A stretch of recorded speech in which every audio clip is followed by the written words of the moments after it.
Alors, bonsoir tout le monde. Bonsoir les gens à la salle. Content de vous voir, de vous revoir après quelques mois d'absence. Ceux qui sont à la maison, vous pouvez nous regarder sur Facebook Live. Donc, pour les prochaines rencontres, comme on l'a annoncé, à moins de problèmes techniques, on devrait être en direct pour chacune de nos réunions. Il reste encore des places de disponibles. S'il y en a qui sont pas loin, ils ont le goût de venir nous rejoindre. Là, la place n'est pas complète.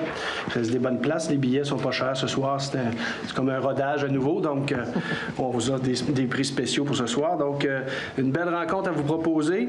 Différents points à l'ordre du jour. Donc, comme habituellement, on va regarder les comptes du mois, une certaine correspondance. On a aussi quelques actes législatifs à passer des résolutions.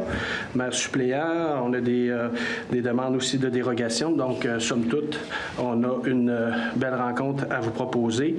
Donc, je commencerai tout de suite en vous mentionnant qu'à l'ordre du jour, le point 7, qui était la nomination des représentants pour l'Office d'habitation du Témiscouata, va être enlevé de l'ordre du jour.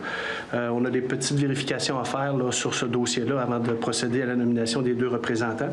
Donc, il y avait Mme Bégin qui a déjà été nommée, mais il faut nommer un autre représentant. Donc, on va le reporter une rencontre ultérieure. Donc, l'ordre du jour va être modifié va être accepté tel que modifié, donc sur proposition de Jean-Marc et Mayanne Secondé, donc résolu unanimement l'ordre du jour de ce soir. L'adoption des procès-verbaux. Donc, on avait 2 procès-verbaux qu'on avait regardés. Donc, on avait la séance ordinaire du 7 février ainsi qu'une séance extraordinaire du 28 février. Dans le cas de la séance du 28 février, là, c'était des signatures, des autorisations de signature pour le règlement du CCR de l'ARENA. L'aide financière aussi au niveau du ministère du Transport du Québec, ainsi là, que différents avis de motion, là, entre autres, pour le règlement bloc sanitaire et le terrain de baseball. Donc, ça a été proposé et appuyé et résolu unanimement l'adoption de ces 2 procès-verbaux-là. Point d'information. Donc, quelques points d'information pour vous. D'abord, je céderai la parole à mon collègue Jean-Marc pour faire une petite allocution. Ben oui, merci. C'est concernant la dissolution du club Richelieu après 52 ans de vie ici à Cabano. J'ai préparé ceci. Le club Richelieu de Cabano a mis fin à ses activités au cours des derniers mois. Le club a été avant tout l'engagement d'hommes et de femmes qui se sont donnés comme mission de favoriser l'épanouissement des jeunes de chez nous. Au fil de son existence de 52 ans, les œuvres du Richelieu ont été nombreuses et toujours destinées au bonheur des enfants. Le club a offert des milliers d'heures de bénévolat. Il a récolté et redonné plusieurs centaines de milliers de dollars afin de favoriser leur activité. Et ses membres ont surtout vécu la satisfaction à servir nos jeunes concitoyens. À la fermeture du compte de banque, les derniers organismes qui se diviseront ce qu'il reste sont le ballon sur glace du Témiscouata, la persévérance scolaire, personnage du Témiscouata, l'école Gérard Collin et le baseball mineur du Témiscouata. Voilà. Bien, merci Jean-Marc. Jean-Marc a d'ailleurs été, si je ne m'abuse, président des Richelieu. 3 fois. 3 fois. Donc, il y a d'autres membres aussi que je vois dans la salle ce soir, certainement. Là, Christian, Josette, qui ont probablement été membres des Richelieu. Peut-être, non, au moins 2 autres membres. Donc, un grand merci. On trouve important de faire un petit retour là-dessus. Effectivement, là, c'est beaucoup d'investissements en heures, en bénévolat. Et on me parlait, là, je ne sais pas, près de 300 000 $ qui auraient été là, distribués, somme toute, au cours de ces nombreuses années. Donc, un très grand merci. Ça démontre aussi dans nos différents organismes communautaires la difficulté de recruter de la relève. J'entendais Jean Martin, qui était le président lors de la dissolution, mentionner là, sur des ondes de la radio, de dire la moyenne d'âge des membres était de 70 ans et plus. Donc, on a besoin d'une relève, d'une jeune relève dans nos organismes, puis ça, je pense que c'est dans tous les secteurs. Donc, les jeunes, levez-vous et impliquez-vous. On a besoin, votre communauté a besoin de vous. Donc, merci au Club Richelieu pour leur investissement au cours des 52 dernières années. Petit suivi d'actualité, des choses qui ont été publiées sur Facebook, différents réseaux sociaux. Donc, on va faire un petit retour là-dessus. Au niveau du dossier de l'eau sur la rue Caldwell, donc présentement, la compilation du sondage qui a été remis aux citoyens a été faite. Il y a un bilan qui a été présenté aux membres du conseil avec des présentations aussi au niveau des possibilités, des coûts, etc. Présentement, l'orientation qui est faite, c'est au cours de la prochaine semaine et demie, je vous dirais, Marlène va finaliser certaines documentations et l'orientation du conseil, ça va être de rencontrer les citoyens concernés par la problématique de l'eau sur la rue Caldwell. Donc, c'est sûr que la décision est vraiment de s'adresser à ces gens-là en priorité avant d'arriver avec une présentation là, aux concitoyens de la ville avec les impacts que ça pourra avoir sur les comptes de taxes de tout et chacun. Donc, dans le cours de la prochaine, on s'est donné d'ici la fin mars qu'on ferait cette rencontre-là avec les citoyens concernés pour vous faire une présentation là, des tenants et aboutissants de tout ça. Parc à chiens, bon, ça aussi, c'est un dossier qui a été commenté sur les réseaux. Donc, d'abord, mentionner aux gens que quand un nouveau conseil prend poste, il est légitime de prendre des orientations qui pouvaient être différentes d'un conseil précédent. Donc, il y a eu résolution ou non-résolution. Un conseil est légitime de prendre les décisions par rapport aux différents dossiers qui concernent la ville en fonction de leur réalité, puis de leur réflexion, puis de leur questionnement. Dans le cas du parc à chiens, certains ont fait des vérifications. Il n'y avait pas de résolution proprement dite au conseil qui avait été prise de façon formelle. Oui, il y avait des orientations qui avaient été retenues. Oui, il y avait un endroit qui avait été identifié et effectivement, il y avait une orientation qui était faite là, de réserver un budget pour établir un parc à chiens à Témiscouata-sur-Lac. Maintenant, quand un nouveau conseil arrive en place au mois de novembre, il y a une réalité de faire un budget. Et quand on fait un budget, bien, ça implique aussi de prendre des décisions. Et quand on prend des décisions sur un budget qui est serré, puis on arrive dans un entonnoir où il y a des demandes qui sont faites, il y a des projets qui arrivent, mais dans l'entonnoir, au bout, là, ils ne peuvent pas tous sortir parce qu'à un moment donné, il manque d'argent. Ce qu'on appelle faire des priorités. Le conseil a décidé au budget de cette année de ne pas prioriser l'instauration d'un parc à chiens à Témiscouata-sur-le-Lac. Ça ne veut pas dire que la non-priorisation de ce dossier engendre un rejet et on ne fera jamais de parc à chiens. Ceci dit, la discussion se poursuit. Je sais qu'il y a des gens impliqués dans l'intérêt d'avoir un parc à chiens. On a rencontré différents conseillers, même je pense la plupart des conseillers, si je ne m'abuse, à l'exception de moi-même. Je suis toujours ouvert si les gens veulent me rencontrer, mais chacun des conseillers, si je ne m'abuse, a été rencontré. Le travail se continue, la réflexion se continue, mais c'est certain que ça ne sera pas dans le budget qui est présentement a été déposé. Et le plan triennal qu'on a fait, oui, on a fait un plan triennal sur 3 ans. Si vous l'avez regardé bien comme il faut, la première année était relativement très chargée et les 2 suivantes étaient relativement très peu chargées. Ce n'est pas parce qu'il n'y aura pas de projet dans les 2 prochaines années, c'est juste qu'à un moment donné, quand on prend quand même un bon nombre d'heures à réfléchir sur un budget, on voulait se garder une certaine réserve pour les 2 prochaines années. Pour le parc à chiens, le travail se poursuit. Je sais qu'il y a un comité qui est en place. Puis, on verra là, au fil du temps comment on se positionnera le conseil par rapport au parc à chiens. Conseiller, ça vous va comme position? Ça va? Dernier point en information, on avait eu une question au dernier conseil concernant le réservoir à essence dans le quartier Notre-Dame à la Marina. Donc, on voulait savoir si notre réservoir était là double paroi avec des rebords de sécurité en cas de déversement. Donc, on a fait les vérifications. Le réservoir a un double fond, mais ne nécessite pas nécessairement là, les espèces de petits ourlets sur les côtés. Je me comprends quand je dis ça? Monsieur du technique. Donc, notre réservoir, somme toute, est tout à fait conforme et je voulais faire un suivi là-dessus. Ensuite, si on y va au niveau de la correspondance, qui va avoir aussi, par la force des choses, des petits points d'information. Donc, au courant là, du dernier mois, puis j'y vais vraiment sur les éléments pour lesquels on veut assurer des suivis. Donc, bien évidemment, ça a été aussi sur les réseaux sociaux. Puis on a des gens là, sur le conseil, fait que les réseaux sociaux, c'est suivi pas mal. On a des gens qui sont actifs sur les réseaux sociaux.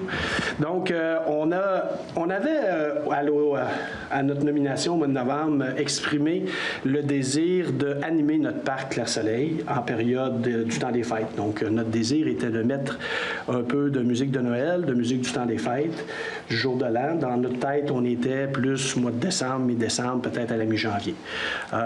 Finalement, la musique a commencé un petit peu plus tard, c'est-à-dire quelque part au mois de février, et certains résidents n'étaient pas satisfaits de la situation, nous ont interpellés. On a fait des ajustements, on a modifié la musique, on a modifié le son de la musique, on a modifié l'horaire de la musique, et on avait encore des insatisfactions.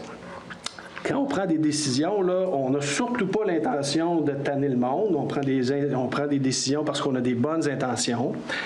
Finalement, on ne voulait évidemment pas soulever un tollé puis un débat public pour de la musique d'ambiance au Parc Clair-Soleil. Donc, on a décidé, je dirais prudemment, d'annuler la musique, d'arrêter la musique au Parc Clair-Soleil. Ceci dit, on a encore l'intention, l'année prochaine, pendant le temps des fêtes, d'animer un petit peu notre temps des fêtes avec de la musique de Noël, en espérant qu'on saura apprécier la musique qui sera proposée, en se disant que c'est difficile de satisfaire le 100% d'une population quand on prend une décision, mais on n'était certainement pas mal intentionné en présentant de la musique. Probablement que la musique de Noël, ça aurait été plus joyeux, plus apprécié. Bon, c'est sûr que quand on écoute la radio avec du commentaire, c'est un peu plus difficile, mais on a fait les ajustements nécessaires, on était à l'écoute de notre monde, puis on passe à un autre dossier pour la musique dans le parc en espérant que les gens qui étaient insatisfaits ont retrouvé la joie de vivre et le bonheur. Dans les autres suivis, Fondation de la santé du Témiscouata. Donc, Fondation de la santé du Témiscouata font chaque année, mais probablement les 2 dernières ne l'ont pas fait, une activité qu'on appelle Roulons Golfons. Cette année, l'activité se tiendra le 18 de juin. Donc, on voulait vous en faire mention parce que, d'abord, pour vous mentionner la date de cette activité, c'est des gens aussi qui font des levées de fonds. Donc, s'il y a des gens qui sont intéressés. Donc, dans le cas de la correspondance, on nous avisait qu'on utiliserait là, nos rues là, pour le différent parcours là, au niveau du cyclisme et de la course. Donc, c'était les points de correspondance que je voulais vous présenter pour ce soir. Ensuite, on y va avec les comptes du mois. Donc, comme on a pris la bonne habitude des derniers conseils, on fait une présentation aux gens du conseil des différents comptes qui ont été payés et à payer pour le mois de février, donc du 1er au 28 février. Dans le cas qui nous concerne cette semaine, ce mois-ci plutôt, c'est Pascal qui va nous faire la présentation là, des différents comptes qui ont soulevé là, certains intérêts à vous présenter. Bonsoir tout le monde. Dans le fond, vous allez remarquer qu'au niveau des comptes à payer, Hydro-Québec, il y a quand même une bonne différence à ce qu'on voit normalement. Ça s'explique par un raccordement qui s'est fait au CCR de 31 142. Ensuite de ça, au niveau du Centre régional des services, c'est pour les bibliothèques. Dans le fond, c'est un montant de 30 639 qui va être déboursé. Au niveau de la Corporation Avantage, il y a des frais de 11 153. Normalement, c'est un peu moins élevé que ça mensuellement. Ici, il y a les frais de l'année 2021, salaire plus quelques achats.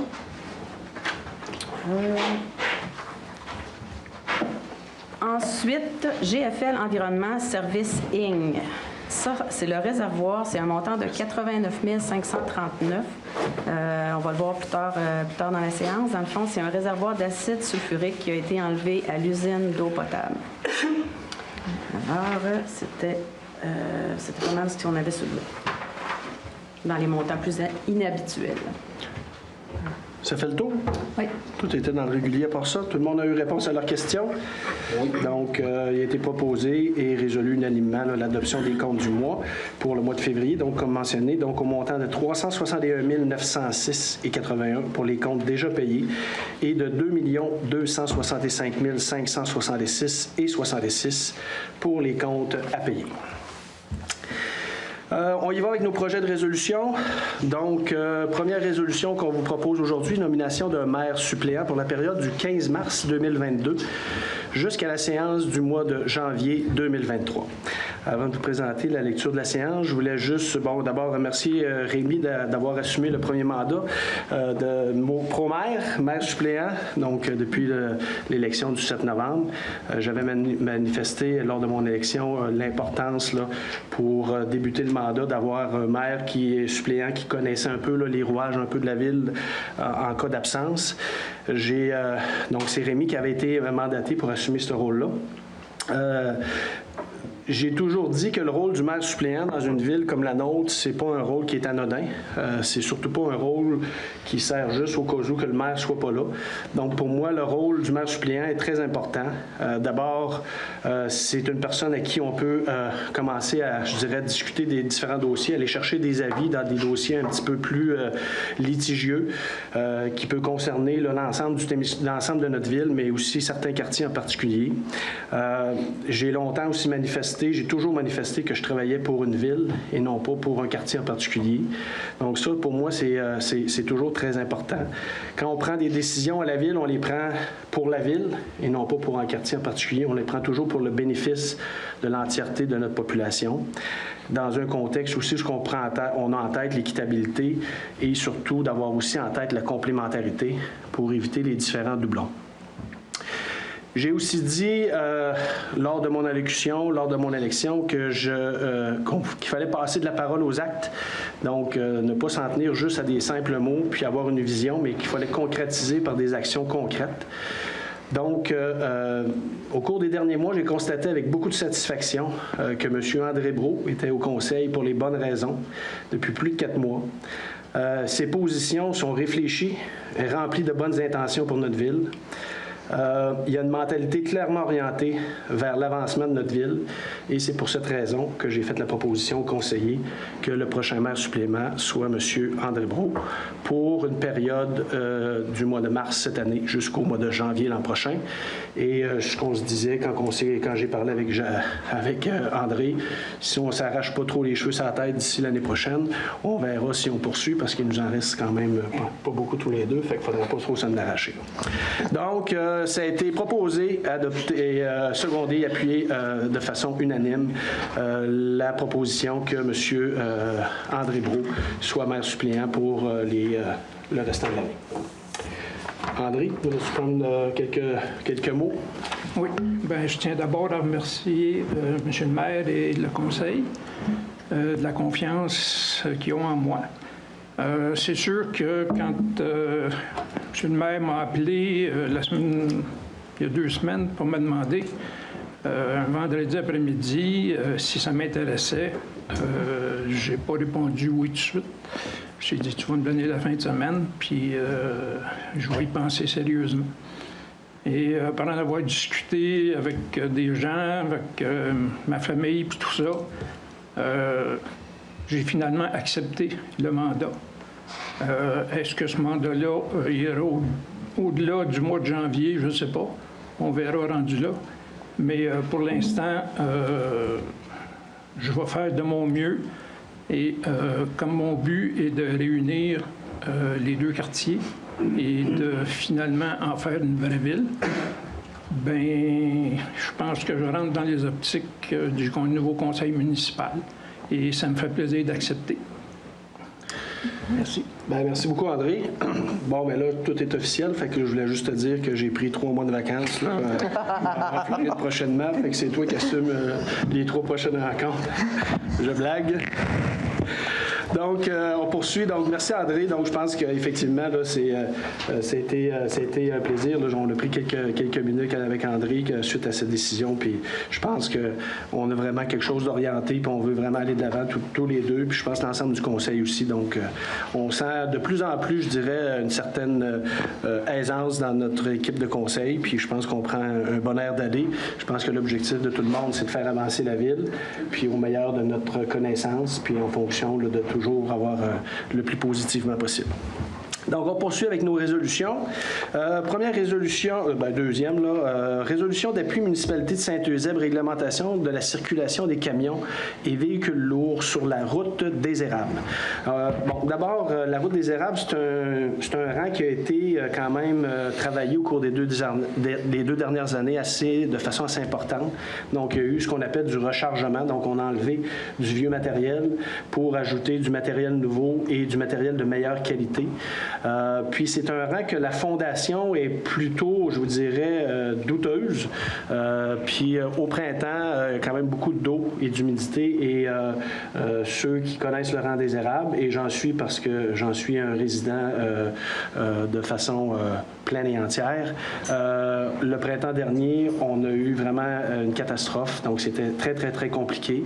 Et étant donné qu'on a investi, je dirais, temps et argent dans le rang, on va travailler avec la municipalité de Saint-Eusèbe pour interdire la circulation en période de dégel pour les camionnages lourds. Donc, la résolution, somme toute, vient présenter cette réalité-là. Donc, étant donné qu'on est à la limite aussi, le rang des Érables est à peu près moitié-moitié partagé entre la municipalité de Témiscouata et la municipalité de Saint-Eusèbe. Ça implique que la municipalité de Saint-Eusèbe, qui est tout à fait d'accord aussi avec cette réglementation-là, vont aussi adopter un règlement pour avoir ce qu'on appelle un no-truck dans le rang des Érables pour la période qui est déterminé à chaque année par le ministère des Transports. Donc, je n'ai pas de date à vous dire aujourd'hui. Donc, ça va en fonction du ministère du Transport qui établit la période de dégel. Et l'objectif, c'est vraiment de conserver les réparations qui ont été faites dans ce rang-là de façon le plus longue possible. Évidemment, ça inclut dans la réglementation ce qui est la circulation. Évidemment, quelqu'un a besoin de faire livrer du matériel, il n'y a pas de problème. Quelqu'un qui est pour son travail, il n'y a pas de problème. Mais tout ce qui est non essentiel va être interdit dans le rang des Érables à partir de la section qui est gravelée et non pas la section du début de la rue qui est asphaltée. Celle-là n'est pas touchée par la réglementation. Donc, ça a été proposé, appuyé puis résolu unanimement que la Ville de Témiscouata-sur-le-Lac appuie la municipalité de Saint-Eusèbe dans sa démarche afin de mettre en place un règlement limitant la circulation des camions et véhicules outils sur la route des Érables ainsi que de procéder à l'installation de panneaux de signalisation requis. Ça va pour ça.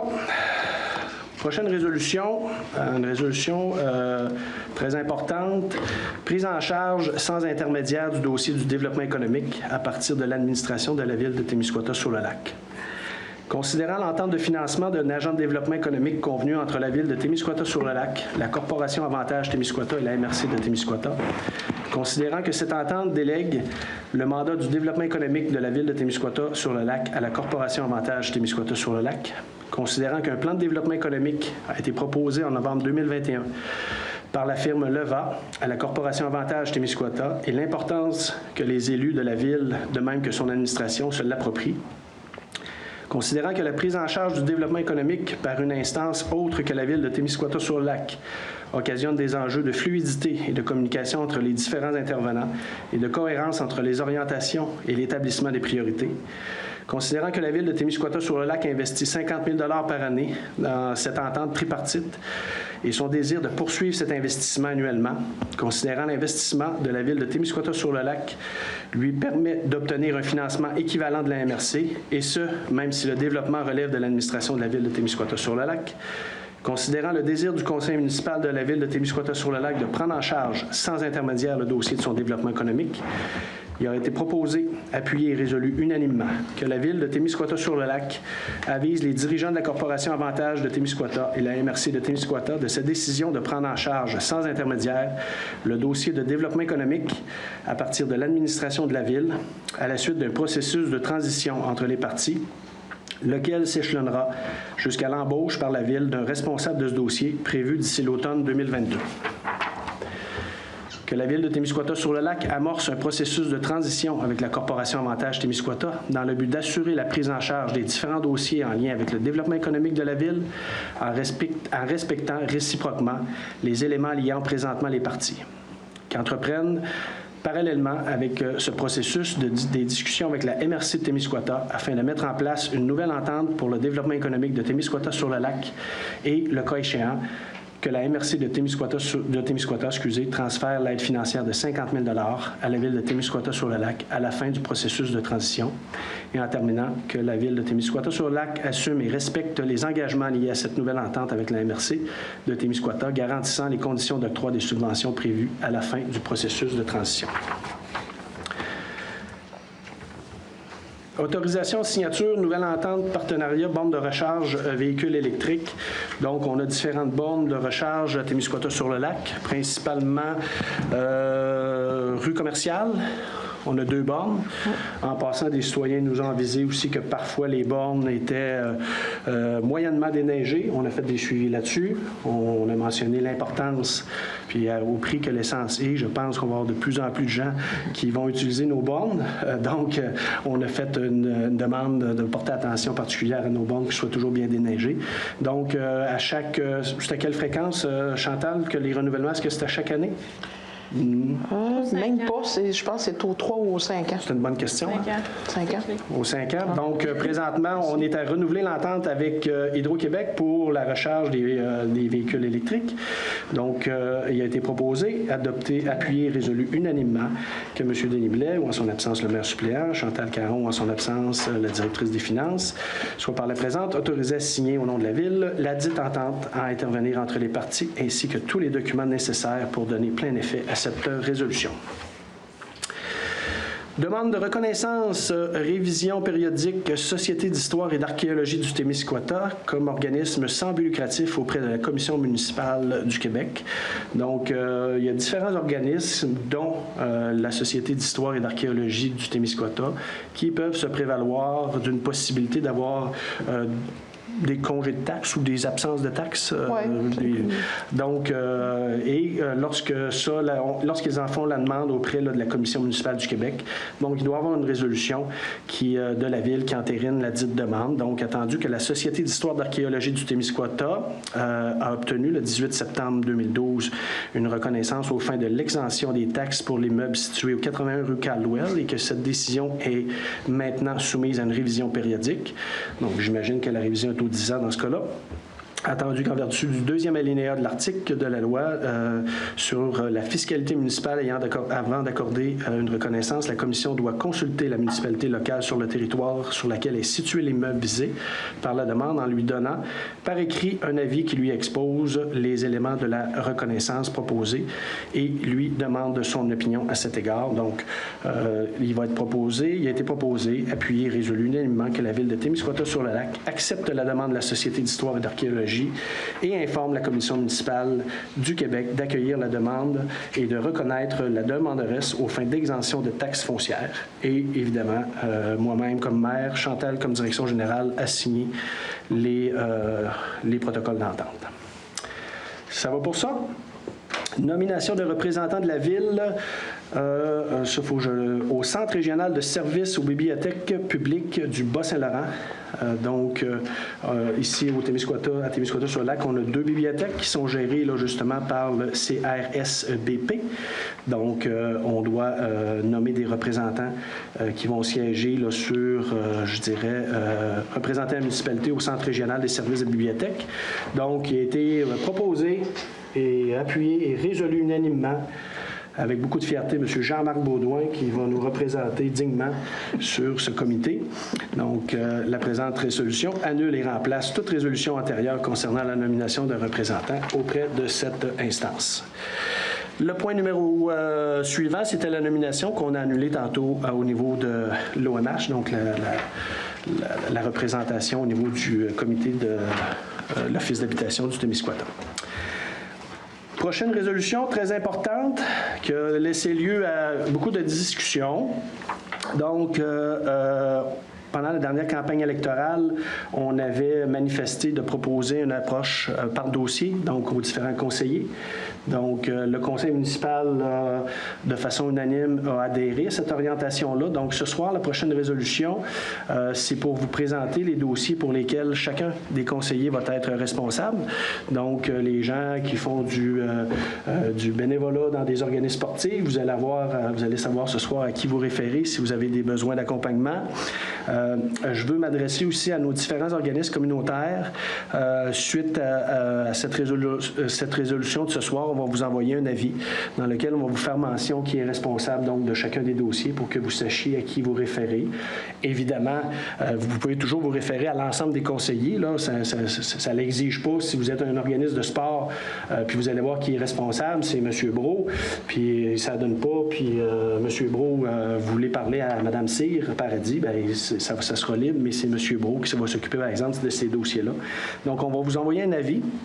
On veut aviser aussi nos organismes communautaires, souvent de fois, les conseillers ont été interpellés pour siéger sur des conseils d'administration. On a déjà certains conseils d'administration qu'on a l'obligation de le faire, que ce soit le transport adapté, l'OMH, le réseau des bibliothèques. Puis souvent de fois, ces rencontres-là, c'est le soir. Et chacun des conseillers a aussi des obligations personnelles et professionnelles. Donc, c'est sûr qu'on ne peut pas siéger sur tous les conseils d'administration. Donc, il y a des conseillers qui peuvent le faire à titre personnel. Il y a Rémi, entre autres, qui est sur le conseil d'administration de la Maison des Jeunes, puis qui poursuit son implication. Mais on ne répondra pas positivement aux approches qui vont nous être faites de façon aléatoire pour prendre part à des conseils d'administration à titre de membre comme conseiller de la Ville. Si les conseillers veulent le faire à titre personnel, ils vont pouvoir le faire. Mais formellement, là, à moins d'avoir un règlement particulier, mais présentement, les organismes auxquels on est vraiment régi par une certaine encadrement, là, c'est les différents conseils d'administration qu'on a passés en résolution au cours des dernières séances. Donc, on va vous envoyer un écrit là-dessus aussi pour vous expliquer tout ça. Donc, suite à nos discussions, je vous présente les dossiers des différents conseillers. On va y aller par district. Allons-y donc par district. Conseiller numéro 1 dans le district 1, qui est Mme Cyr Paradis. Mayane, bien ça? C'est ça. Pas pire, ça. Donc, Mme Mayane Paradis-Cyr va avoir les attraits et le plein air qui vont lui être attitrés, donc de façon plus détaillée. Donc, piste cyclable, la route du portage, tout ce qui touche la chasse, la pêche, le lac, la conservation du lac, les plages, les organismes du bassin versant du fleuve Saint-Jean, la Corporation de la traverse du lac Témiscouata et le pont de Glace, ainsi que le dossier du Parc national. Donc, une grande pêcheuse, Mayane, va être en pays de connaissance. District numéro 2, M. Baudouin, Jean-Marc, organisme et vie communautaire. Donc, Jean-Marc va s'occuper, entre autres, politique familiale, politique des aînés, politique des enfants, les différentes problématiques vécues au niveau des locaux par nos organismes, l'organisation communautaire, le dossier des bénévoles et des bâtisseurs qu'on veut réactiver, donc souligner l'implication de nos bénévoles, nos bâtisseurs. On en mentionnait tantôt l'importance d'avoir des gens impliqués dans notre communauté. Personnes à mobilité réduite, transport adapté et collectif Roule Ami et sera aussi notre représentant au conseil d'administration des 4 Seines pour vous proposer une offre de spectacles culturels des plus intéressantes. Au niveau du conseiller au district 3, M. Rémi Dumont, vous ne serez pas surpris d'apprendre que Rémi va continuer avec ses dossiers de travaux publics, des infrastructures et de l'urbanisme, qui fait quand même là, des dossiers qui assument des responsabilités depuis 8 ans. Donc, évidemment, ce sera au comité consultatif d'urbanisme, zonage, réglementation, dérogation mineure, aqueduc, égout et l'eau potable, la signalisation, les rangs et la neige. Il nous faisait mention tantôt, il aurait aimé que la neige soit au pluriel parce qu'il y en a beaucoup cette année. On peut-tu mettre un S? Transport adapté et collectif Roule Ami comme substitut, en substitution dans le cas d'absence de Jean-Marc. Conseillère au district 4, Mme Mayou. Mais évidemment, par son expérience professionnelle, Mme Mailloux va être attitrée aux communications et la relation avec les citoyens. Donc, dans ce mandat, elle aura assumé les services aux citoyens, tout ce qui est à la réception ici à la Ville, le journal Le Témiliacois, politique des communications, la plateforme Modélium, page Facebook, les budgets participatifs, le Beaulieu culturel, elle siégera sur le conseil d'administration et l'antenne collégiale du Témiscouata. Dans le district numéro 5, donc André, en plus d'assumer la pro-mairie, il sera responsable du sport et des loisirs. Donc, à ce titre, il assumera la tarification des loisirs, le camp de jour, les événements dont la Ville est responsable ou partenaire, la notion des commandites, la politique des commandites, et accompagnera là, les différents organismes sportifs officiels connus là, à la Ville de Témiscouata-sur-le-Lac. Et finalement, dans le district numéro 6, Mme Bégin sera responsable du développement agro-touristique, donc tout ce qui touche les bureaux d'information touristique, l'agriculture, le camping et la marina. Les plages aussi en partenariat avec Mayan et siégera, elle, sur le conseil d'administration de l'organisme d'habitation du Témiscouata. Du côté du maire, évidemment, on chapeaute un peu les différents dossiers, mais de façon plus précise. Gestion des ressources humaines, les finances, la structure organisationnelle, la sécurité publique, la Sûreté du Québec, les pompiers, la sécurité civile, le développement économique, la Régie intermunicipale des infrastructures portuaires du lac Témiscouata, la Régie intermunicipale des déchets du Témiscouata et il sera responsable du spectacle de l'Acadie des terres et forêts. Donc, c'est les différents dossiers qui nous ont été divisés suite à nos échanges. Donc, ça a été proposé et appuyé, résolu unanimement. Donc, on pourra peut-être, Marie-France, en faire une présentation sur notre page Facebook pour que les gens puissent y avoir accès. Ce serait peut-être une bonne chose là, pour que les gens là, puissent savoir à qui s'adresser dans des dossiers particuliers. Ça vous va? Merci beaucoup. Approbation d'une partie des revenus éoliens Témiscouata sur excusez, on recommence. Appropriation d'une partie des revenus éoliens Témiscouata de l'année 2022, bloc sanitaire du camping de la plage. Donc, attendu que le projet de construction d'un bloc sanitaire au camping de la plage ayant pour but d'offrir des installations adaptées aux campeurs et aux personnes à mobilité réduite pour les familles séjournant au camping, attendu que la demande d'aide financière effectuée par la Ville auprès de Tourisme Bas-Saint-Laurent dans le cadre de l'entente de partenariat régional en tourisme 2020-2022 visant ce projet de construction, attendu que le financement de chaque projet doit comporter une mise de fonds de source non gouvernementale du bénéficiaire d'au moins 10 % du montant total des coûts admissibles, attendu que la Ville affectera un montant de 50 000 $ provenant du Fonds éolien Témiscouata de l'année 2022 pour le projet de construction du bloc sanitaire au camping et de la plage. Il sera proposé, appuyé et résolu unanimement que la Ville de Témiscouata affecte le montant de 50 000 $ provenant du Fonds éolien Témiscouata de l'année 2022 dans le cadre du projet de construction du bloc sanitaire au camping de la plage. Donc, pour la construction du bloc sanitaire, on parle d'un projet qui a été déposé aux alentours de 475 000 $. On a fait une présentation pour avoir une subvention de 100 000 $.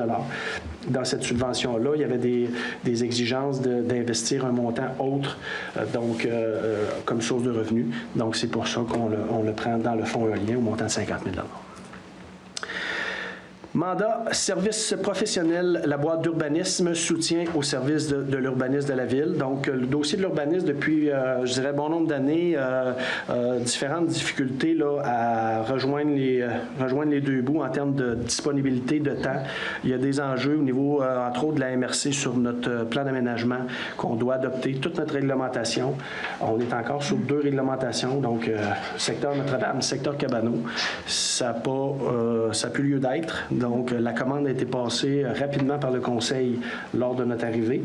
Donc, l'objectif, c'est que d'ici la prochaine année, on ait un plan d'urbanisme à présenter à nos citoyens, adopté par le Conseil, discuté par le Conseil. Donc, pour ce faire, évidemment, ça prend un certain support. Donc, des gens là, qui sont spécialisés. Donc, on a donné un mandat au service professionnel, la boîte d'urbanisme, pour nous soutenir au service de l'urbanisme de la Ville, justement, pour la mise en place là, de notre démarche au niveau du plan d'urbanisme. Donc, l'octroi de ce mandat-là est au montant maximal de 9 600 $ taxes en su. Donc, conformément à l'offre datée du 3 février 2022. Et comme habituellement, c'est moi-même comme maire ou Chantal qui sera appelé à signer l'entente. Donc, que cette résolution ratifie le mandat donné au 9 février. Donc, proposer et adopter unanimement le mandat pour la boîte d'urbanisme. Si vous avez des questions tantôt, ça nous fera plaisir d'y répondre à ce sujet. Octroi du contrat vidange réservoir acide sulfurique GFL Environnemental Inc. en conformité au règlement de gestion contractuelle numéro 225-18. C'est une facture qui est assez importante. Donc, attendu que la Ville de Témiscouata-sur-le-Lac a adopté le règlement de gestion contractuelle numéro 225-18, lequel est en vigueur en date du 12 septembre 2018. Attendu que ce règlement prévoit la possibilité de conclure de gré à gré ou par demande de prix des contrats qui comportent une dépense de moins de 25 000 $ mais inférieure au seuil de la dépense d'un contrat qui ne peut être adjugé qu'après une demande de soumission publique en vertu de l'article 573 de la loi des cités et villes. Attendu que la Ville favorise, si possible, la rotation parmi les fournisseurs potentiels à l'égard des contrats qui peuvent être passés de gré à gré en tenant compte des principes et mesures prévus à l'article 9 et 10 du règlement de gestion contractuelle. Attendu qu'en l'application des principes et mesures contenus au règlement de gestion contractuelle, le conseil municipal entend octroyer un contrat à la compagnie GFL Environnemental Inc. afin de procéder à la vidange d'un réservoir d'acide sulfurique situé à l'usine d'eau potable. Attendu que le prix a été soumis par la compagnie Terrapure Environnement LTD, nouvellement nommé GFL Environnement Inc., au montant de 40 472,32 en date du 26 novembre 2021, basé sur l'évaluation approximative de la Ville concernant la quantité d'acide à vidanger et à disposer. Attendu que lors de l'exécution du mandat, il s'avère que la quantité était beaucoup plus élevée que l'évaluation effectuée initialement en ce sens, le mandat a été effectué par la compagnie GFL Environnement Inc. pour un montant de 77 877 et 3 sous taxes en su. Donc, il a été proposé, appuyé, résolu unanimement que la Ville de Témiscouata-sur-le-Lac octroie ce contrat à la compagnie GFL Environnement afin de procéder à la vidange d'un réservoir d'acide sulfurique situé à l'usine d'eau potable au montant de 77 877 et 3 sous taxes en su. Octroi d'un contrat pour un simulateur de sport au centre communautaire récréatif HD Multisport en conformité au règlement de gestion contractuelle numéro 225-18. D'entrée de jeu, avant de vous présenter cette résolution-là, je veux juste vous dire que pour différents éléments dans le centre récréatif ou dans l'aréna, la Ville procède à des achats qui sont comme à part, qui demandent une résolution particulière. Ça ne veut pas dire que ces achats-là sont supplémentaires au coût d'emprunt. Ils en font partie. Donc, ce qu'on vous présente aujourd'hui, le simulateur de sport qui va être situé au centre récréatif, est inclus dans le règlement d'emprunt, mais on doit là, faire un achat parce que ça ne fait pas partie. Construction Citadelle ne nous fournit pas un simulateur de sport. Il faut acheter un simulateur de sport, mais c'est inclus dans le règlement d'emprunt. Là. Donc, je veux rassurer les gens, c'est pas un coût additionnel qu'on vient mettre dans l'emprunt. Tout est inclus dans le règlement. Donc, attendu que la Ville de Témiscouata a adopté un règlement de gestion contractuelle, bon, c'est nos fameuses résolutions, qu'en bas de 25 000, on peut passer de gré à gré ou faire des demandes de prix. Dans le cas qui nous concerne, en application des principes et mesures contenus au règlement de gestion contractuelle, le conseil municipal entend octroyer un contrat à la compagnie HD Multisport pour l'achat d'un simulateur de sport haute définition pour le centre communautaire récréatif au montant de 72 454 taxes en su.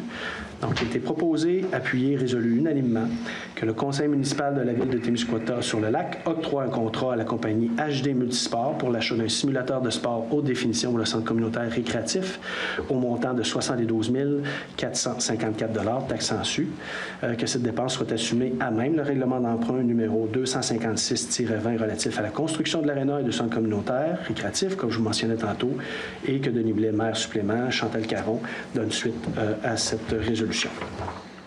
Donc, juste mentionner que ce simulateur de sport-là va donner l'opportunité aux gens de pratiquer différentes activités, que ce soit d'avoir des parcours de vélo. Donc, ils vont pouvoir faire du vélo en suivant un parcours sur un écran, faire des parcours de golf, jouer au golf. Il va y avoir certains jeux aussi là, à caractère de chasse pour les jeunes ados aussi, là, des jeux là, à caractère de chasse aussi, mais disons plus de zombies, là, d'autres sortes de bestioles que de juste des orignaux. Puis il y aura aussi là, différentes possibilités qu'on pourra ajouter en fonction de l'intérêt qui sera manifesté par notre clientèle, des jeux de soccer, de baseball, etc.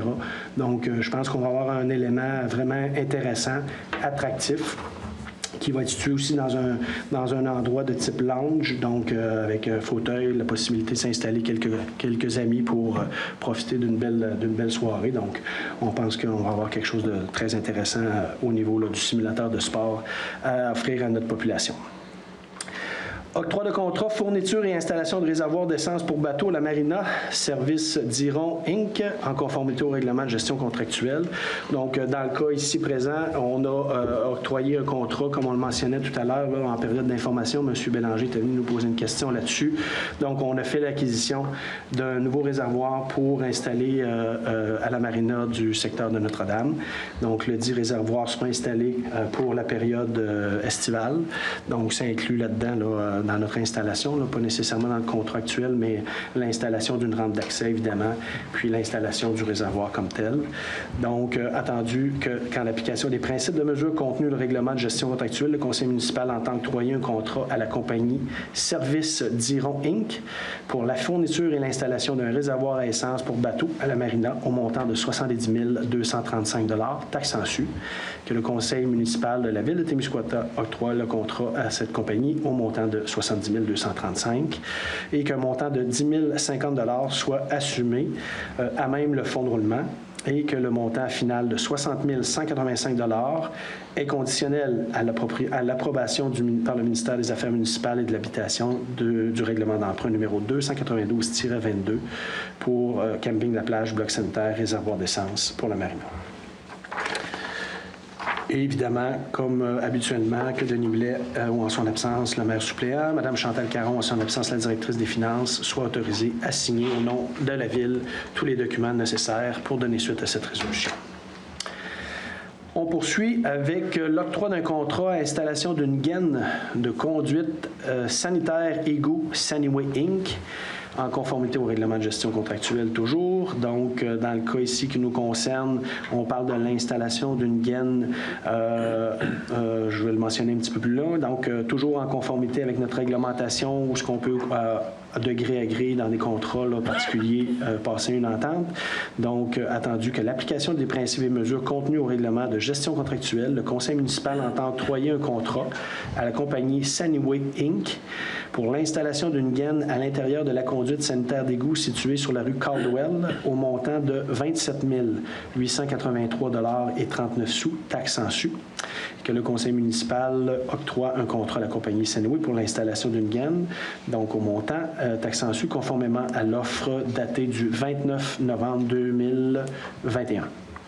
Que cette dépense soit assumée à même le budget en cours et que Denis Blais, le maire suppléant ou en son absence, Karen Chantal, la directrice des finances, soit autorisée à signer, donner plein effet à cette résolution. Juste mentionner peut-être pour cette résolution-là, c'est une problématique qu'on a depuis certaines années. Je pense qu'on a des racines dans cette conduite-là. Donc, un processus de gainage donc, qui vient passer par-dessus le tuyau, en dessous du tuyau. Dedans le tuyau. Oui. Bon, on finit par le voir. Puis qui vient assurer là, que ça occasionnait entre autres des débordements, si je ne me trompe pas, là, puis différentes problématiques là, dans ce secteur-là. Donc, on vient de résoudre, on l'espère très sincèrement, ce problème-là. Prochaine résolution, mandat, services professionnels, plans et devis, surveillance, bloc sanitaire, camping de la plage, Proulx Savard, architecte, en conformité au règlement de gestion contractuelle. Donc, ça fait quelques fois qu'on en parle. On vous a annoncé qu'on faisait le bloc sanitaire. Donc, quand on fait un projet de cette nature-là, il y a une firme d'architectes qui est engagée pour assurer les plans et devis. Donc, la résolution qui est ici présente sera dans ce sens. Donc, attendu qu'en application des principes et mesures contenus au règlement de gestion contractuelle, le conseil municipal municipal entend octroyer un mandat à la firme Proulx-Savard Architectes pour la réalisation des plans et devis et surveillance requis relativement au projet de construction du bloc sanitaire du camping de la plage au montant de 36 855 $, taxes en su. Donc, proposé, résolu et adopté unanimement que cet octroi de contrat-là soit fait pour la firme Proulx-Savard Architectes au montant de 36 855 $, taxes en su, qu'un montant de 30 000 $ soit assumé à même les 5 % de dépenses permises avant l'approbation du règlement d'emprunt par le ministère des Affaires municipales et de l'Habitation, du règlement d'emprunt numéro 292-22, camping de la plage, bloc sanitaire et réservoir à essence de la marina, et que le montant final de 6 855 est conditionnel à l'approbation de ce même règlement par le ministère des Affaires municipales. Ça, c'est beau. Projet domaine du Fort, numéro 9353-7405, Québec Inc., excavation SM, garantie hypothécaire immobilière, main levée, changement de signataire. Je vais vous la lire, celle-là, parce que c'est plus technique puis c'est plus précis. Donc, attendu que le protocole d'entente intervenu entre la Ville de Témiscouata-sur-le-Lac et la compagnie 9220-7307 Québec Inc. et 9353-7405 Québec Inc. excavation SM relativement à son projet domiciliaire domaine du Fort. Attendu qu'une garantie hypothécaire immobilière a été consentie par la compagnie 9353-7405 Québec Inc. en faveur de la Ville de Témiscouata-sur-le-Lac au montant de 180 000 $, publié dans la circonscription foncière de Témiscouata le 27 juin 2018 sous le numéro 23 953-101. Attendu que la dite compagnie doit rembourser à la Ville un montant de 10 000 $ par terrain, et ce jusqu'à parfait paiement du montant global de 180 000 $. Attendu que lors de la vente de chacun des terrains, une main levée partielle doit être établie en échange d'un montant de 10 000 $. Il a été proposé, appuyé et résolu unanimement que la Ville de Témiscouata-sur-le-Lac autorise par la présente chacune des mains levées à venir, représentant 10 000 $ chacune jusqu'au paiement final de 180 000 $ tel que prévu dans la garantie hypothécaire. M. Denis Blais, ou en son absence le maire suppléant, Mme Chantal Caron, directrice générale, ou en son absence la directrice des finances, soit et sont par les présentes autorisés à signer pour et au nom de la Ville de Témiscouata-sur-le-Lac tous les documents nécessaires pour donner plein effet à cette résolution et à faire inclure toutes les clauses normalement contenues dans de tels actes de main levée. Au fond, c'est que présentement, dans ce dossier-là, on a un promoteur qui veut vendre des terrains. Donc, il y a une hypothèque qui est une garantie hypothécaire qui est proposée.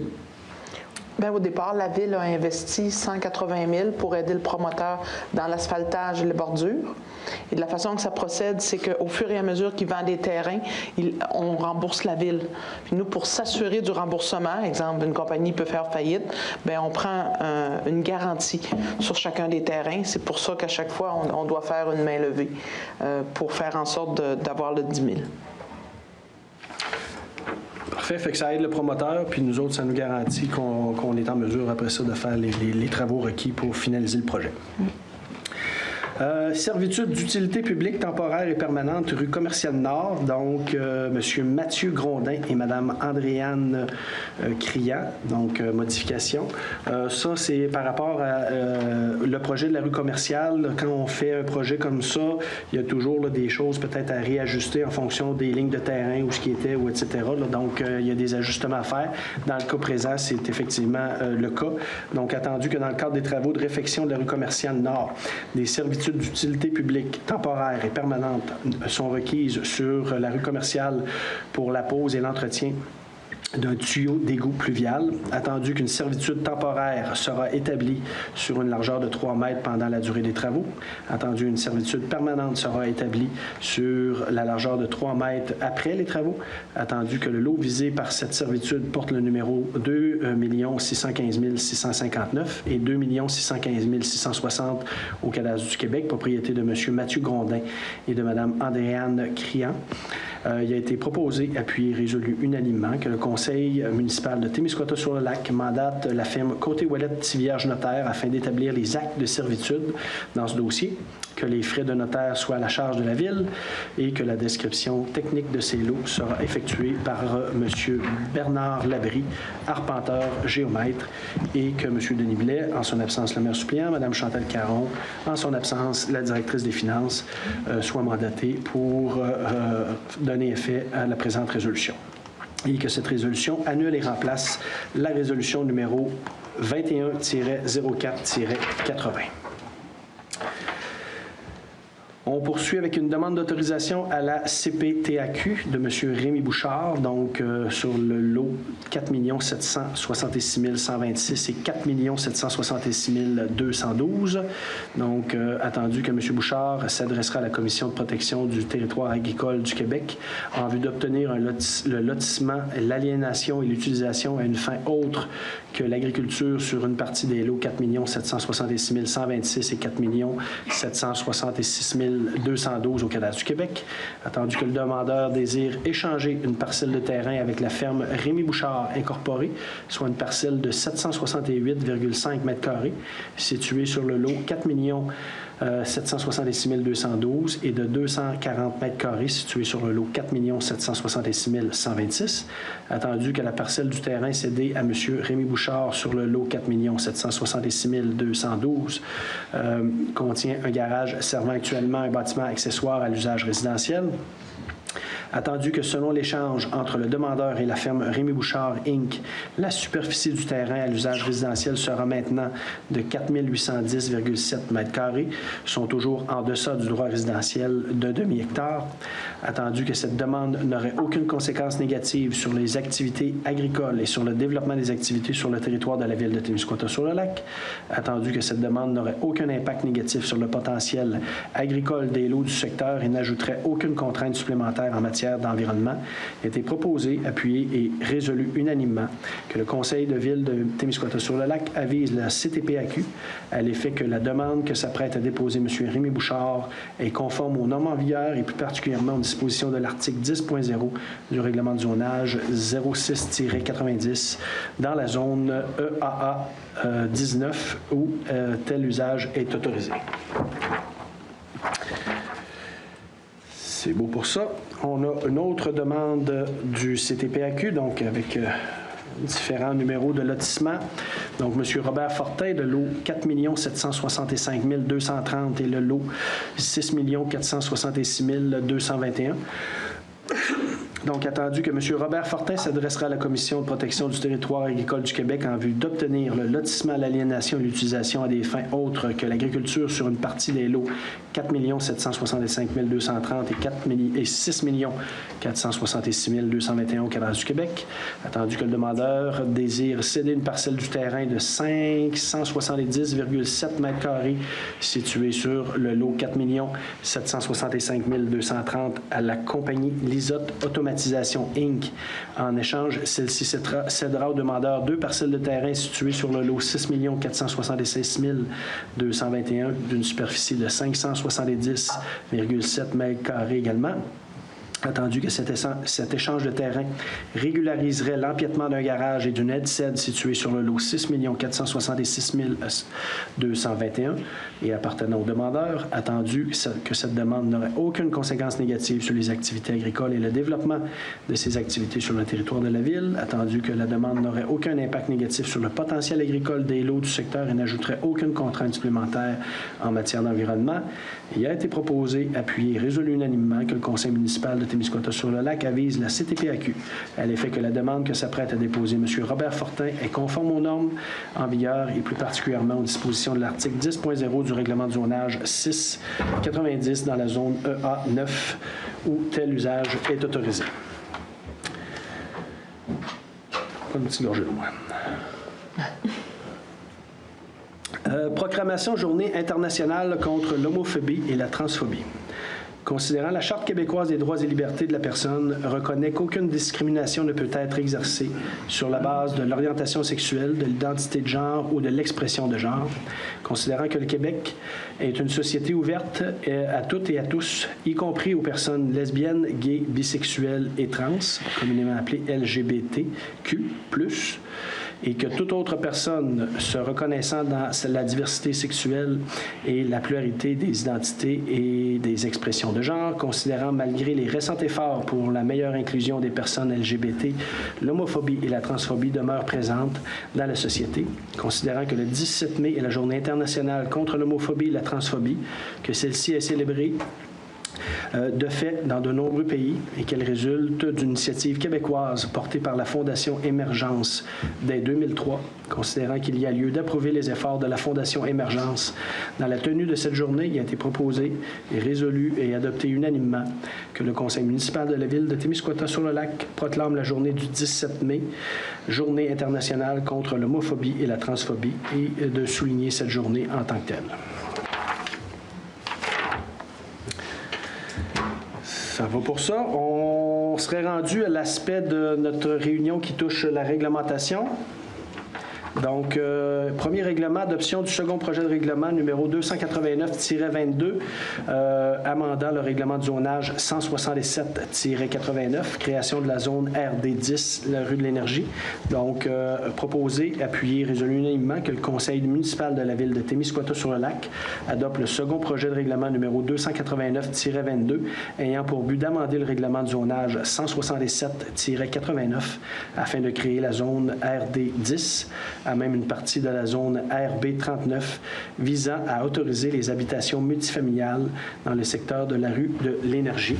Donc, possiblement la possibilité d'avoir des projets de construction prochainement.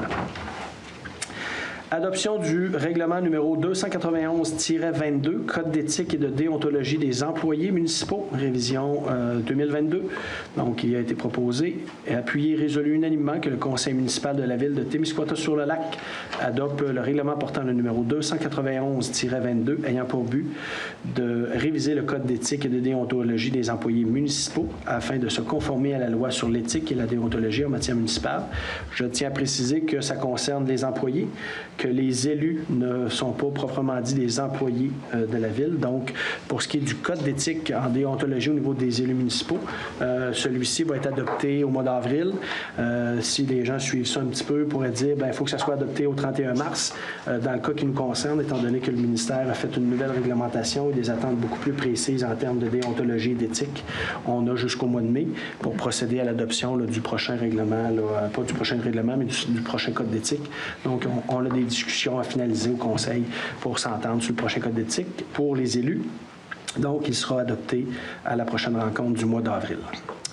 Prochaine adoption du règlement numéro 292-22, camping de la plage, bloc sanitaire et réservoir à essence de la marina. Donc, ça fait quelques fois qu'on en parle. Donc, proposé, appuyé, résolu unanimement que le conseil municipal de la ville de Témiscouata-sur-le-Lac adopte le règlement portant le numéro 292-22, décrétant un emprunt afin d'assurer le financement nécessaire à la construction d'un bloc sanitaire sur le site du camping de la plage ainsi que l'installation d'un réservoir à essence pour bateaux à la marina.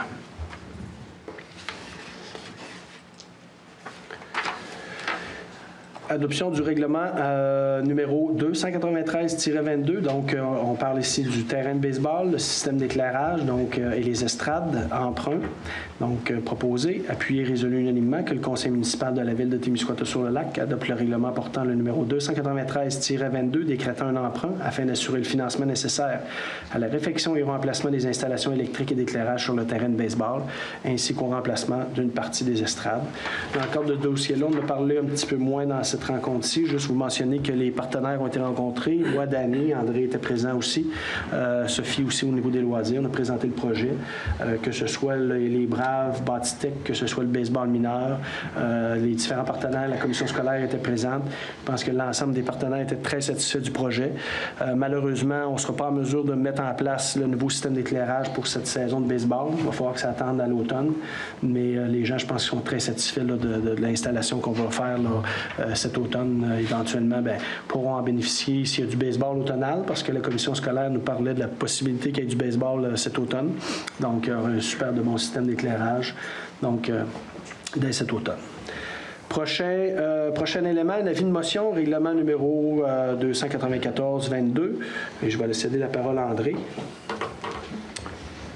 Je, André Brault, conseiller, donne avis de motion que lors d'une séance subséquente du Conseil, présenterai un règlement portant le numéro 294-22, ayant pour but d'amender le règlement de zonage 167-89 afin de créer la zone RC11 à même une partie de la zone RB57 afin de permettre les usages résidentiels bifamiliales et multifamiliales d'un maximum de 6 logements dans le secteur de la rue du Fort. Suite à cet avis de motion, donc l'adoption du premier projet de règlement numéro 294-22, donc amendant le règlement de zonage 167-89, création de la zone RC11 rue du Fort, donc proposé, appuyé et résolu unanimement que le Conseil de ville de Témiscouata-sur-le-Lac adopte le premier projet de règlement numéro 294-22, ayant pour but d'amender le règlement de zonage 167-89 afin de créer la zone RC11 à même une partie de la zone RB57 afin de permettre l'usage résidentiel bifamilial et multifamilial d'un maximum de 6 logements dans le secteur de la rue du Fort. Pour les deux prochains éléments, avis de motion, dépôt de projet. Je te laisse la parole, André. Avis de motion, règlement numéro 295-22, circulation des camions et véhicules outils, interdiction route des érables. Je, André Brault, conseiller, donne avis de motion que lors d'une séance subséquente du Conseil, présenterai un règlement portant le numéro 295-22, ayant pour but de réglementer la circulation des camions et des véhicules outils sur la route des érables, dont l'entretien est à la charge de la municipalité, afin d'assurer la protection du réseau routier, la sécurité des citoyens et la tranquillité de ce secteur résidentiel. Poursuivre avec le dépôt de projet. Dépôt du projet de règlement numéro 295-22, circulation des camions et véhicules outils, interdiction route des érables. Je, André Brault, conseiller, dépose le projet de règlement portant le numéro 295-22, ayant pour but de réglementer la circulation des camions et des véhicules outils sur la route des érables, dont l'entretien est à la charge de la municipalité afin d'assurer la protection du réseau routier, la sécurité des citoyens et la tranquillité de ce secteur résidentiel. Maintenant, l'avis de motion, règlement numéro 296-22, amendant le règlement de zonage 0690 afin d'agrandir la zone RE1 du secteur de la rue Vielle. André.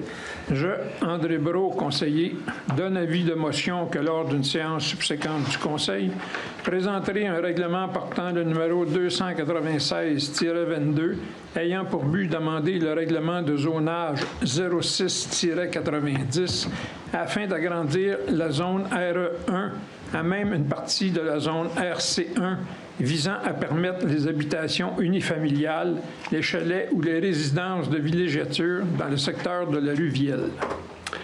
Suite à cet avis de motion, l'adoption du premier projet de règlement numéro 296-22, amendant le règlement de zonage 0690 afin d'agrandir la zone RE1 du secteur de la rue Vielle.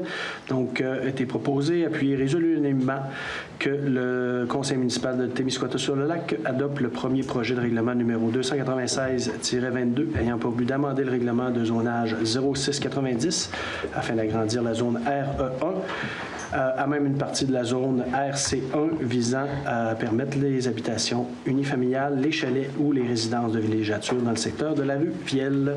Donc, c'était notre dernière résolution pour la soirée. Avant de passer à la période de questions, Danny va nous faire un topo de nos différents projets. On va descendre l'écran, je vais me tasser, puis on va vous présenter ça.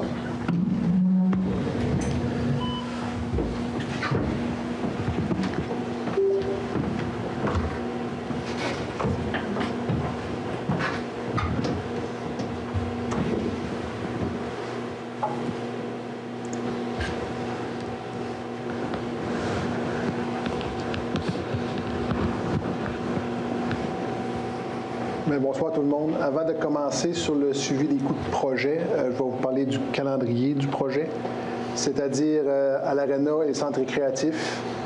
Ce qui s'en vient pour les 2 prochaines semaines, jusqu'à la prochaine séance, en fin de compte, au centre récréatif, c'est la pose des vitres. Vous allez voir présentement, ceux qui passent en avant, il y a une genre de grande toile blanche qui est sur le devant du bâtiment, qui va être enlevée subséquemment parlant avant de mettre des vitres. Donc, vous allez voir toutes les vitres apparaître au fur et à mesure dans les prochaines semaines. Également, c'est le début de la couverture. Ils ont commencé aujourd'hui à faire la toiture sur le centre récréatif. Également, les blocs du parti vestiaire vont débuter. Toute la mécanique électrique, ventilation se poursuit. C'est très avancé de ce côté-là.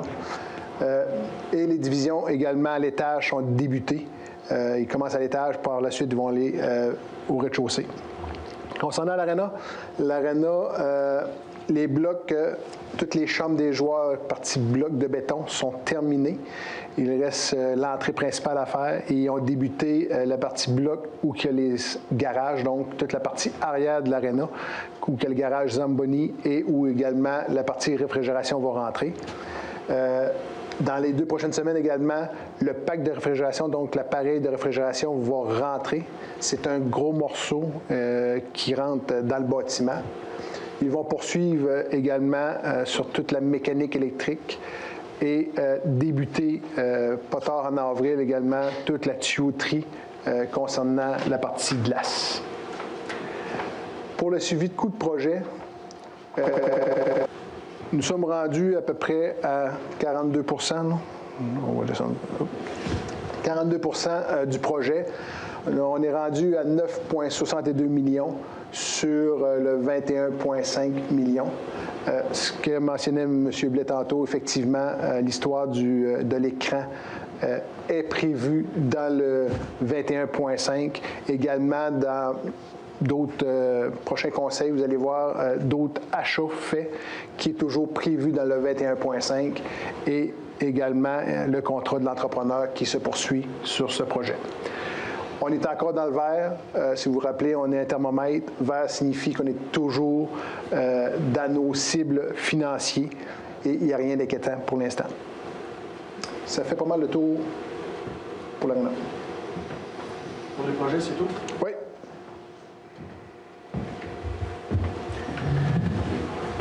Merci, Danny. On poursuivrait donc 8h15. On aurait environ 15 minutes de questions. Dans le contexte actuel, vous déplacez au micro, gardez votre distance d'1 mètre, puis le masque, ça peut être correct là, pour vous rendre à l'appareil, toujours en gardant vos distanciations. Madame la professionnelle, Marie-France, ça prend-tu le masque? Debout, oui. Debout, oui. Bon, ben, debout, M. Charest, ça vous prend votre masque.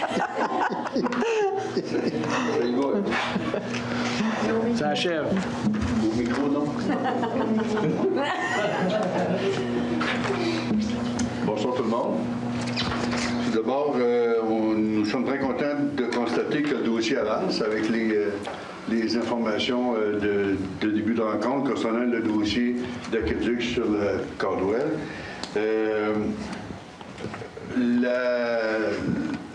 Ce qui reste maintenant, là, il reste plein de choses, je veux dire, la prochaine étape, c'est la rencontre avec les citoyens que vous allez dire, que vous allez inviter les gens d'ici à la fin mars, si j'ai bien compris. Exact. Excellent. Vous allez les inviter par lettre, par... Présentement, on va faire une rencontre présentielle. On va faire une rencontre présentielle dans laquelle on va vous présenter des chiffres, on va vous présenter aussi la nature des travaux, qu'est-ce qu'il faut faire. Donc, les implications aussi au niveau financier. Là. On va discuter de ça avec vous. Marlène, on a demandé aussi de préparer une présentation générale du coût que ça coûterait. Puis, si je ne m'abuse, là, puis je pense pas, mais je vais me risquer, on veut avoir aussi une évaluation pas mal individuelle. On y va général. Non, on y allait plus de façon générale. On y va général, donc au coût de la maison moyenne. On sait que dans le secteur, il y a différentes réalités, là, des maisons beaucoup plus chères, des maisons un peu moins chères, un camping, etc. Mais somme toute, suite à la rencontre, s'il y a des questions particulières, Marlène sera là pour y répondre. Là. Donc l'objectif, c'est de présenter le topo de la situation. Je pense qu'on on a travaillé le dossier avec une belle célérité. Donc on a eu les résultats du sondage. Fait que je pense qu'on a mis nos gens au travail. Fait que d'ici la fin mars, on vous présente présente ça. Ça veut dire que, si je comprends bien, à la fin mars, vous allez nous donner de l'information sur le coût du projet avec un échéancier réalisable. On ne parlera pas d'échéancier, on va parler c'est quoi le projet, on va vous présenter le projet, qu'est-ce qu'il y a à faire, puis on va présenter les coûts, les impacts financiers qu'il y aura sur le projet. Suite à ça, les gens vont se prononcer ou, bien c'est déjà fait avec le sondage? Bien, pour nous, ce n'est pas une prononciation. Là, dans le sondage, on va vous présenter aussi les résultats du sondage parce que je ne pense pas que tous et chacun a eu les résultats de tout le monde. Fait qu'on va faire état d'une présentation de ce sondage-là, donc qu'est-ce qui en retourne de ce qu'on a vu. Puis suite à ça, on va avoir des échanges lors de la rencontre. Là, les conseillers, l'ensemble des conseillers vont être là, puis on va discuter avec vous autres. OK. Puis la tendance? Je ne m'embarque pas dans la tendance parce que je ne veux pas lancer rien dans la mare, là, puis que ça crée des vagues, puis qu'on parte on va parler avec les gens concernés, voir l'impact avec les 26 personnes qui nous ont envoyé un sondage, les 21 personnes qui ont répondu au sondage. Il y a 38 propriétaires, quelque chose comme ça. Là. Donc, on va s'adresser à ces gens-là, puis après ça, on fera un suivi. Okay. Peut-être juste pour préciser, l'invitation aux citoyens va être faite de quelle manière? Parce que je pense que c'était ça la question initiale. Ouais. Ça va être une lettre qui va être envoyée pour inviter les citoyens?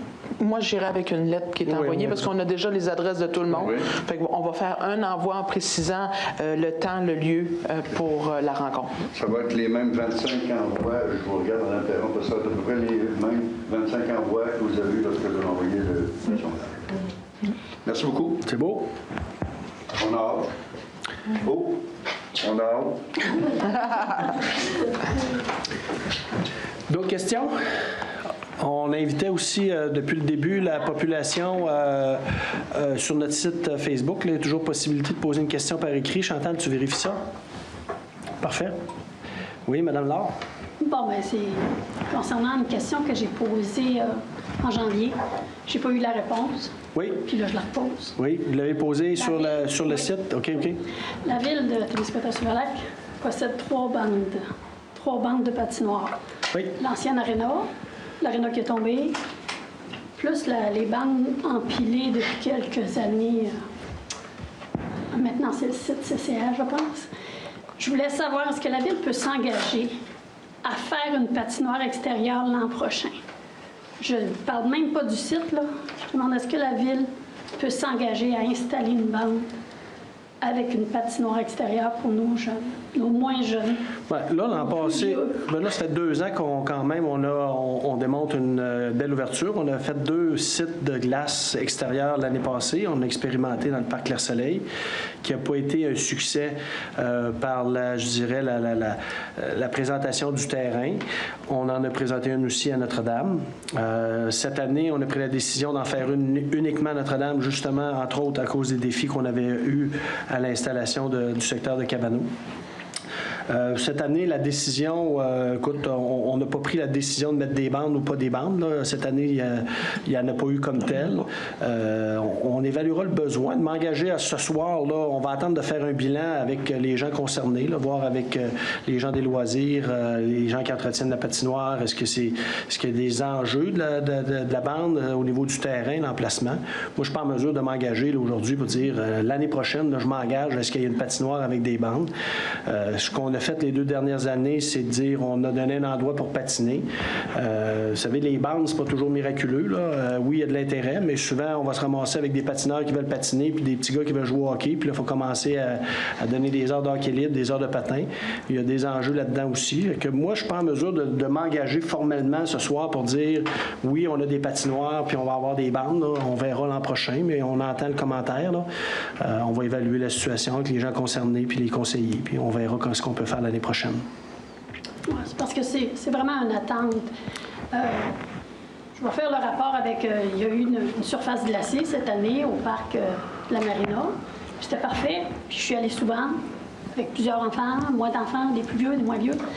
Et le défi était, c'est ouvert ou c'est pas ouvert? On va aux toilettes ou on va pas aux toilettes? Et je suis arrivée plusieurs fois. Imaginez des parents là, qui ont 3 petits bouts, là. Puis quel dernier qui se met en poussette, là, puis les habille dehors, puis les change dehors. Alors qu'en dedans, là, les gens qui s'occupent de la surface sont assis puis ils jasent. Écoute, moi, j'ai pogné l'air plusieurs fois. Là. dans ma tête. OK, Pas arrêtez-moi ça. méchante, je fais ça dans ma Ah tête. non. moi. Puis j'ai vu Yves, puis je l'ai fait devant lui, puis j'espère que je suis filmée. Je l'ai pris le tapis, je l'ai étendu, puis j'ai dit, regarde, c'est comme ça que ça se fait. Puis j'ai parlé à Yves, parce que je fais exprès, je le donne au micro, parce que Yves, il est responsable des patinoires, il est responsable des loisirs. puis Madame Laure, ils viennent- posez votre question, s'il vous plaît, parce que là, vous me nommez des noms, vous avez tendance à vouloir un peu ridiculiser l'intervention qu'ils ont faite, Non. qu'ils n'ont pas faite. Je suis pas à l'aise. Vous parlez des employés de la Ville, là. Je vais vous demander, posez votre question, s'il vous plaît. Quelle est la question? La question, c'était comment ça se fait qu'on a des banques et on les utilise pas. Bon, là, il y a eu la pandémie. Mais on dirait qu'il y a un manque d'intérêt d'installer quelque chose pour le reste de la Bon, population. là, bon, je vais vous dire, le manque d'intérêt, c'est pas aux employés de la Ville de décider s'ils vont mettre une bande ou s'ils ne mettront pas de bande parce qu'ils ont de l'intérêt à en mettre ou à en pas mettre. Il y a 6 conseillers en avant de nous autres, puis un maire.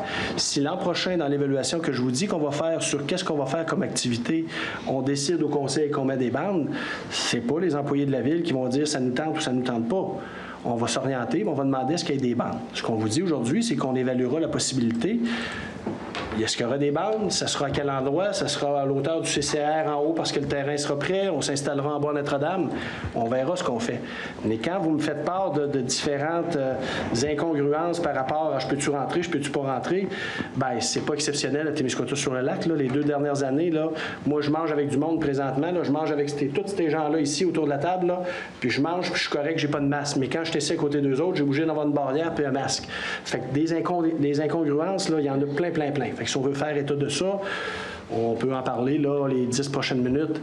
Mais la réalité, c'est que cette année, on a encore eu à vivre avec ça. Est-ce qu'on aurait pu ouvrir la marina pour aller changer nos patins quand il faisait plus froid? Possiblement que oui. Moi, ce que je vous dis, c'est que le nouveau conseil, cette année, a fait des constats. On a fait des constats. Je vous parlais de la musique tantôt. Notre intention, c'est d'avoir de la musique de Noël. On l'a eu au mois de février. C'est quoi qui s'est passé? Bon, on va voir l'année prochaine comment on veut s'assurer, c'est quoi les orientations qu'on veut. On a donné d'autres orientations qui ont été très bien relevées. Les défis ont été très bien relevés. Je pense entre autres au vendredi givré, pour avoir vu la plupart des conseillers au vendredi givré. Nourriture, musique, un petit réchauffement. Tout le monde était content. On l'a fait dans les 2 quartiers. C'était un succès. C'était une première expérience. Fait que, on fait des bons coups, on fait des moins bons coups. Ça fait partie d'une réalité d'organisation. Fait que là, dans le cas de vous nous présenter la patinoire sans bande, ça être, de votre point de vue, un moins bon coup. On en prend note, puis on va évaluer l'année prochaine qu'est-ce qu'on fait. Mais on a aussi des bons coups.